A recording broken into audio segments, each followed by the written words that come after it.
بسم اللہ الرحمن الرحیم۔ السلام علیکم۔ فاتح مصر سیدنا عمر ابن عاص کا شمار دہات العرب میں ہوتا ہے، یعنی عرب کے ذہین ترین اور معاملہ فہم لوگوں میں۔ آپ ایک کامیاب، منتظم، مدبر سیاستدان اور ایک تجربہ کار جرنیل تھے۔ عمر بن عاص مکے کے مشہور سردار اور دشمن اسلام عاص بن وائل کے بیٹے تھے اور خود بھی اسلام کے شدید مخالفین میں سے تھے۔ حبشہ ہجرت کر جانے والے مسلمانوں کو وہاں سے واپس لانے کے لیے مشرکین نے جو وفد بھیجا، اس کے قائد عمر بن عاص ہی تھے۔ غزوہ بدر، غزوہ احد اور غزوہ خندق میں عمر بن عاص نے کفار قریش کی طرف سے شرکت کی۔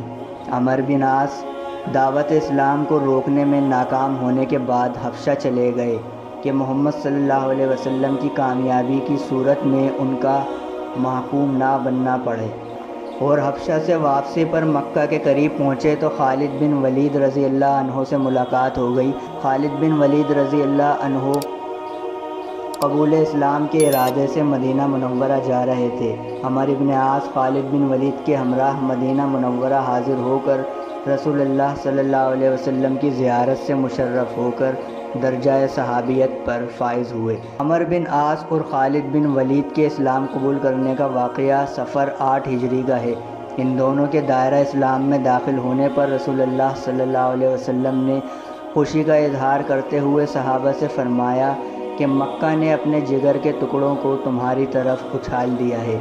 عمر بن عاص کی دانائی اور حرب و ضرب کی صلاحیتوں کے پیش نظر رسول اللہ نے ان کے اسلام لانے کے صرف 4 ماہ بعد جمادی الثانی 8 ہجری میں انہیں ایک لشکر کا امیر بنا کر جہاد کے لیے روانہ کیا، جو سریہ ذات السلاسل کے نام سے مشہور ہے۔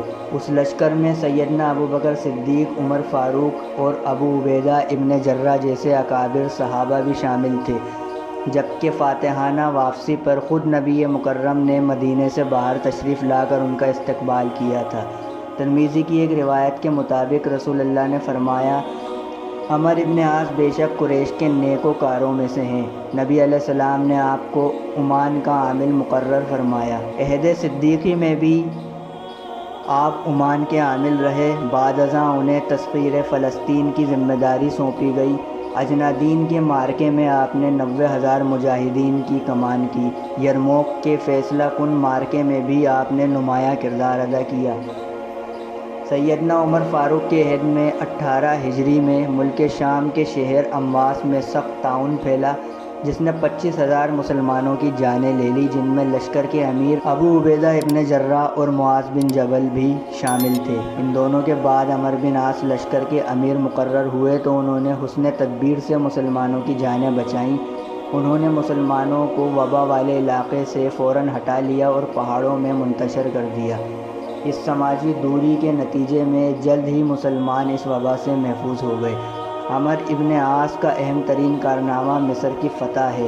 سیدنا عمر فاروق کے حکم سے آپ نے صرف 4,000 جانبازوں کے ساتھ مصر کی سرحد عبور کی، اور اس فتح کا سب سے اہم معرکہ اسکندریہ کی فتح ہے، جس کے بعد مقوقس شاہ مصر نے مسلمانوں کی اطاعت قبول کر لی اور مصر کی تسخیر مکمل ہو گئی۔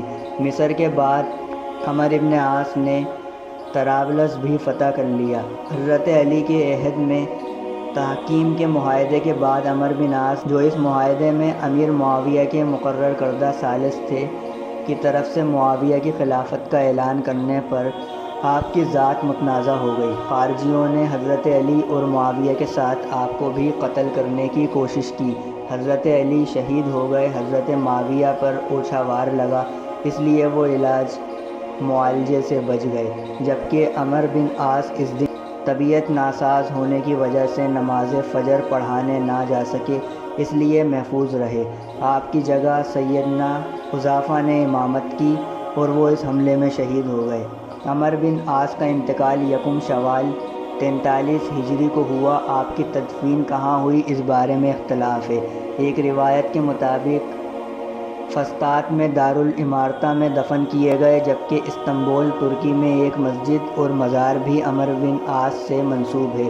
طبقات ابن سعد کی روایت کے مطابق آپ کا مزار جبل مقطم کے دامن میں مسجد سیدی عقبہ بن عامر کے اندر ہے اور راقم کے نزدیک یہی صحیح ہے۔ انشاءاللہ پھر حاضر ہوں گے ایک اور معلوماتی ویڈیو کے ساتھ۔ اللہ حافظ۔